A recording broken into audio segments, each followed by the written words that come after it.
আপনারা কি জানেন যে এআই আপনাদের খাবার পানি শেষ করে দিচ্ছে?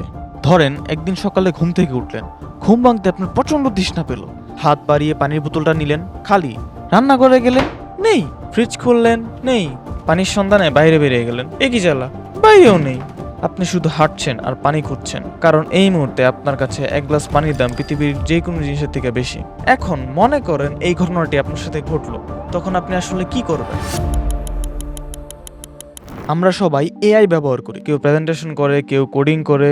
আজ প্রায় সব ক্ষেত্রে আমরা এআই ব্যবহার করি, কিন্তু একটা জিনিস কিন্তু আমরা খুবই কম মানুষই জানি। এআই শুধু বিদ্যুৎ খায় না, পানিও খায়। বিশ্বজুড়ে এআই এর হাজার হাজার সার্ভার দিনে 24 ঘন্টা, বছরে 365 দিন চলে। এই সার্ভারগুলো এতটাই গরম হয়ে যায়, এদেরকে ঠান্ডা করার জন্য এদের কুলিং সিস্টেমে বিশুদ্ধ পানি ব্যবহার করা হয়। এখন একটা জিনিস চিন্তা করে দেখেন, মানুষ কিন্তু ঘুমায়, এই সার্ভার কিন্তু কখনো ঘুমায় না। আর যতক্ষণ এগুলো চলছে ততক্ষণ পর্যন্ত এরা এই বিশুদ্ধ পানি ব্যবহার করছে। একটি গবেষণা দেখা গিয়েছে, চ্যাট জিপিটি 100 লিটারের একটি ইমেল লিখতে 519 মিলিলিটার পানি খরচ করে। আর 2024 সালে শুধুমাত্র গুগলের ডাটা সেন্টারগুলো 22.7 বিলিয়ন বিশুদ্ধ পানি ব্যবহার করেছে তাদের ডাটা সেন্টারগুলোতে।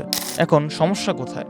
সমস্যা হলো এআই যে পানিগুলো ব্যবহার করছে সেগুলো কোনো সমুদ্রের পানি নয়, এটি হলো আপনার আমার খাবার পানি, যা আমি পান করি, আপনি পান করেন, আমাদের কৃষকরা তাদের জমিতে ফসল ফলায়, যেটা ছাড়া আমাদের প্রতিদিনের জীবনই থেমে যায়। এদিকে এআই নতুন নতুন ডাটা সেন্টার তৈরি করছে এবং পানির স্তর আরও নিচে নেমে যাচ্ছে, যার ফলে কৃষকের সেচের খরচ বাড়ছে এবং ফসলের দাম বৃদ্ধি পাচ্ছে। ইভেন উরুগুয়েতে মানুষ গুগলের ডাটা সেন্টারের বিরুদ্ধে রাস্তায় নেমেছিল, কারণ তাদের আশঙ্কা ছিল সার্ভারের জন্য মানুষের পানির ভাগ কমে যাবে। Tens of thousands in the capital have been protesting. চিলিতেও একই কারণে গুগল তাদের সার্ভারের কুলিং সিস্টেম পরিবর্তন করতে হয়েছিল। এখন অনেকেই বলবে, আরে ভাই, আমি তো দিনে মাত্র একটি প্রম্পট দিই। সমস্যা আপনার প্রম্পটে না, সমস্যাটা পৃথিবীর সবার প্রম্পট। প্রতিদিন পৃথিবীতে শত শত এআই কোয়েরি করা হচ্ছে। একটা, 10টা, 1000টা, কোটি কোটি প্রম্পট যখন একসাথে যুক্ত হয়, তখনই মেইন সমস্যা শুরু হয়। 2027 সালে শুধুমাত্র এআই ব্যবহার করার জন্য 380 থেকে 600 বিলিয়ন লিটার ফ্রেশ ওয়াটার ব্যবহার করা হতে পারে। সংখ্যাটা কত বড় জানেন? তাহলে আসুন একটু বাংলাদেশ দিয়ে বুঝি। বাংলাদেশে প্রায় 17 কোটি মানুষ বাস করে। যদি দৈনিক চাহিদা 2 লিটার থাকে, তাহলে মোট পাট আসে 34 কোটি লিটার। তার মানে এআই সার্ভার যেই পরিমাণ পানি এক বছরে ব্যবহার করবে, তা দিয়ে পুরো বাংলাদেশের 2 বছরের পানির চাহিদা মেটানো সম্ভব। আপনি, আমি, আমাদের পরিবার, পুরো বাংলাদেশ সবাই মিলে যে পরিমাণ পানি পান করি, এআই সার্ভারগুলো সেই পরিমাণ পানি ব্যবহার করে শুধুমাত্র নিজেদেরকে ঠান্ডা করার জন্য।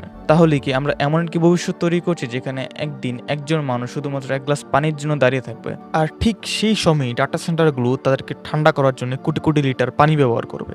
আগামীর পৃথিবী এআই কতটা বুদ্ধিমান হবে সেটা দিয়ে নয়, বরং মানুষ আর প্রকৃতি কতটা সামঞ্জস্যপূর্ণ রেখে আগাতে পারছে সেটাই ঠিক করে দিবে আমাদের ভবিষ্যৎ।